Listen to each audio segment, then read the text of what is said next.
Hello there. Former Attorney General and Remainer Tory MP Dominic Grieve claims that it is not too late to stop a no-deal Brexit.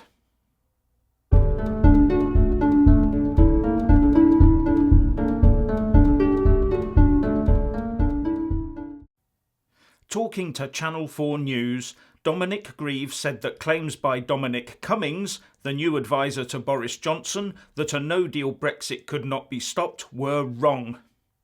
He's wrong about that, said Grieve. It can be stopped. It can be stopped in a number of ways. They're not necessarily simple or straightforward ways, but the idea that the Prime Minister has unlimited power to crash us out on the 31st of October, whatever the House of Commons decides to do, is totally mistaken and a fantasy idea. It's just not the case. And when the interviewer Krishnan Guru-Murthy asked him how it can be stopped, Grieve replied, "The idea that he can just sit back and say, I won't cooperate, I won't do anything, and I'm not going to resign, is fanciful. He would have to resign, and if he didn't resign and there was an alternative government presented which had the support of the House of Commons, in extremis the Queen would have to sack him." He then went on to say that he didn't want the Queen politicised in this way, but she did have a number of duties. This country is a constitutional monarchy, he said, and the Queen is not a decorative extra.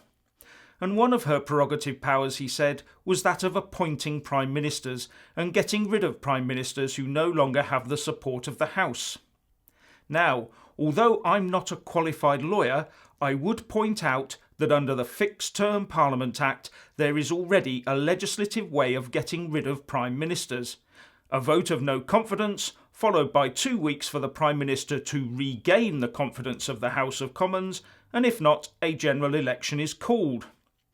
That is the law that his Parliament passed, and I would assume it received the royal consent to interfere with the royal prerogative prior to being signed off by Her Majesty and given royal assent. I would argue that the Queen would only step in if Boris Johnson refused to initiate a general election after those 2 weeks. And I don't hear Dominic Grieve bleating about the Remainer case that's been lodged with the Court of Sessions in Edinburgh to interfere with the royal prerogative that allows the Queen to prorogue Parliament. Do you? Further, if memory serves, he was the Attorney General when the Fixed Term Parliament Act 2011 went through Parliament. Remainer politicians have used and bent just about every trick in the book they can, and more. Now, one of them moans when the Prime Minister intends to use a statute law as written and passed by Parliament.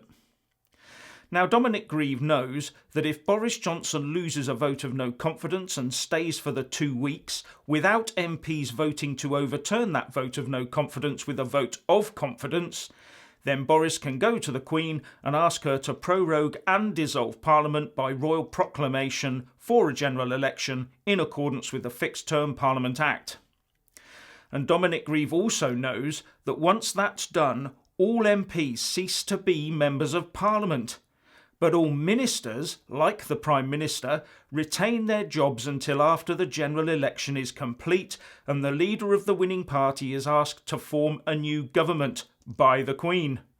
That would therefore leave the Boris Johnson government free to oversee a no-deal Brexit in the interim with no interference from Remainer MPs. Bring it on, I say.